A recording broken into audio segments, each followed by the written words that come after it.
Hey y'all, Tassie Biggins here. Just thought I should make this video because as a long-time reseller, some things just make me laugh. Now, I don't wish to necessarily make fun of anyone, but at the same time, if something is funny to me, I'm going to say it. And anyone with logic would probably agree with me. Now, I simply hope that this is going to be a learning tool for people in the future, but at the same time, it's just what the old-fashioned expression goes, it's a head scratcher to me a little bit. Because I ordered 4 pins. Not big buttons, just pins. I'm not kidding you. This little handful of stuff, that's all it was. It's smaller than my own palm. There's almost nothing there. It's just these 4, some of them are smaller than a quarter pin. This one is barely any. They're small. But the box it came in, I'm not talking about delicate thing. I'm talking about box. A wee bit big, wouldn't you say? Now, to put this also into more perspective, each of the pins was ever so delicately and lovingly wrapped in tissue paper. Then they were equally lovingly wrapped in bubble wrap, which I'm sure did so much. Then it was wrapped in this particular piece of newspaper, like a really big burrito. Then it was wrapped around in this Dunkin' Donuts original blend box. Then it was wrapped in this box with more fluffed up newspaper. I'm not against recycling. I'm not against resourcefulness, but a triple padded poly mailer would have been just as good, because the post office, if you know how they work,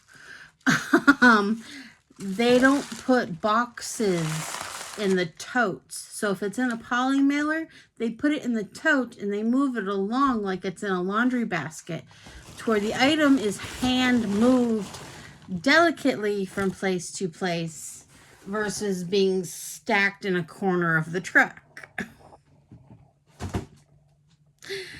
And it would have been just as safe. And also, as a reseller, I know what parts will make my shipping more expensive. And I know a lot of sellers want to have flat rates on their shipping to look equitable or something, but the poundage of the item does not make the price go up nearly as badly as the size of the box. So if you can get your package as small and as safe as possible, you'll make it exponentially cheaper in comparison to how much it actually weighs, and keeping the price reasonable and accurate.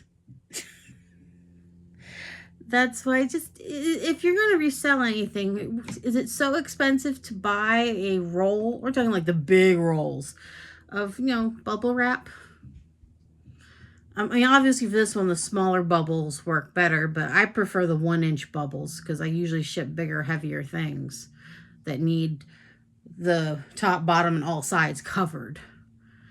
Or learning about shipping and how to do it more reasonably will be very cost effective for you in the future, because if you're going to be offering free shipping to all your customers, you're only shooting yourself in the foot by charging yourself too much shipping because of how you wrap it up.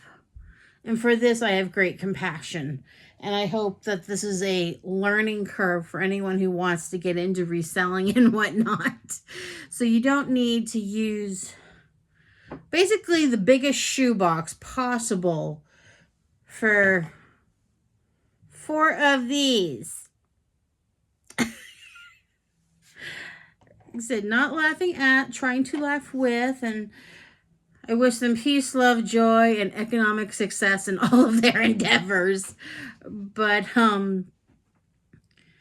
newspaper has a place. And also, if anything arrives broken and you want to file an insurance claim, if they can prove that you used that type of mostly recycled, especially paper, for wrapping stuff up in, you might get your insurance claim denied. So if you can say, no, I only use bubble wrap and peanuts, and this is my process of how I do it, you will be less likely to get your insurance claim denied.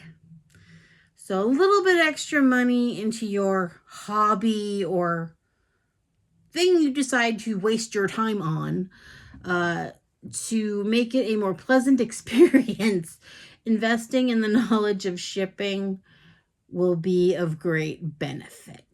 I'm sure there's a few more videos out there that have it. I mean, it's YouTube, people. I'm sure there's something out there. If you have any questions, as long as I'm still alive, I'll probably answer just about anything. So ask away. I mean, whether it's flat, round, glass, thick, thin, there is a method for some of this stuff. Like, I thought it was the coolest, ingenious thing ever when I saw a lady. She shipped a record. She left the box flat. She didn't even tape it together. She taped basically this record inside this flat box and put "Do Not Bend" on it. It arrived in perfect condition. I think it might have been wrapped in at least one layer of bubble wrap. So it was like this, was it tostada looking thing but it arrived perfectly safe and sound. That's all you gotta do. She didn't need to get a big square box to mail something that's flat. Or they make special boxes at like moving places for paintings. So if you're looking for, and they sell one box at a time, you don't have to buy 100 pack for something. So yes, if you have any questions and you're one of the novice sellers that are popping up all over the internet across all the newest, latest apps that promise you customers, yeah, just ask, please. Have a good night, y'all.